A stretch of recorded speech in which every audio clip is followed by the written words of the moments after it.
Amy Bodnar, who receives minimum wage? Dan, there's 360,000 Minnesotans that receive minimum wage. This is due, we figured this out with research through the AFL-CIO. And unfortunately, people think that it's teenagers who get minimum wage, but there's 75% of the people are seniors. And of those seniors, the workforce has doubled in the past since 2010 of seniors over 75 who are still working.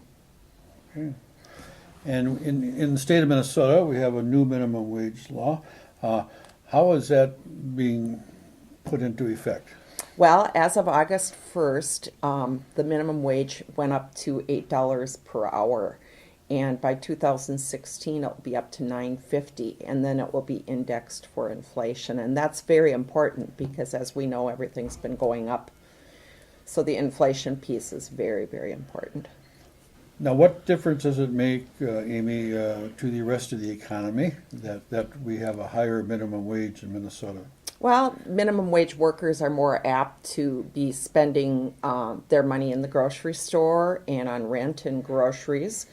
And, think about it, if you're making minimum wage, you're getting, it used to be $15,080 a year.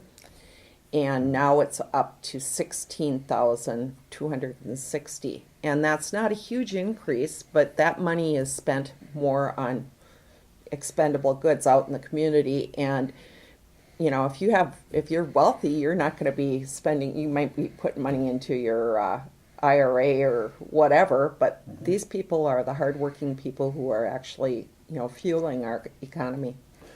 Since the minimum wage law was passed, has unemployment in Minnesota been affected? Yeah, that was one of the cautions that we heard is that, unemployment rates would go up because people wouldn't be apt to hire, businesses wouldn't be so apt to hire minimum wage workers. It's actually gone down. Minnesota enjoys one of the lowest unemployment rates in the whole nation. We're down to 4.3 in jobless rates. I even saw a report that a number of states that had raised their minimum wage have not suffered increased unemployment. In fact, it's gone the opposite way. That's proven in Minnesota. Yeah, very good.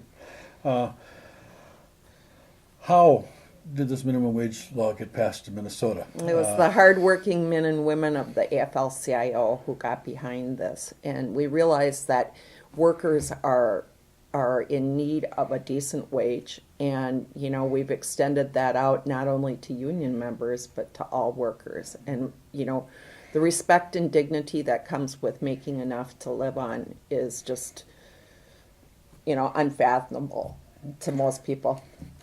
Who are our friends in the Minnesota legislature? We have quite a few. There were a few Republicans who actually crossed over and voted for it, but basically it was the Democrats, and we were able to get the minimum wage increase through them. And what was the role of Governor Mark Dayton? Oh, he was wonderful. And he really lobbied for that. In fact, he actually lobbied for a higher minimum wage, which was interesting. Okay, one final question. Is the minimum wage a living wage? No. No. What's the difference between minimum wage and living wage? Well, think about it this way. My brother-in-law and sister are seniors, and they're retired, and they are living on about $1,700 a month. And out of that, comes about $800 for rent, and then they're paying for prescription meds and groceries and fuel, and they have to pay for their electricity and their lights.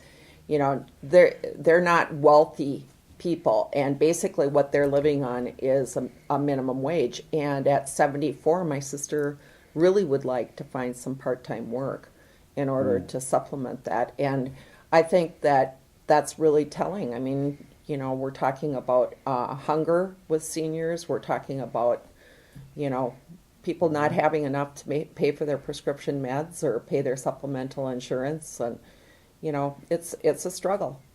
So, thank you, Amy Bodnar, Senior Political Organizer, SEIU, Service Employees International Union. Yep, thank you.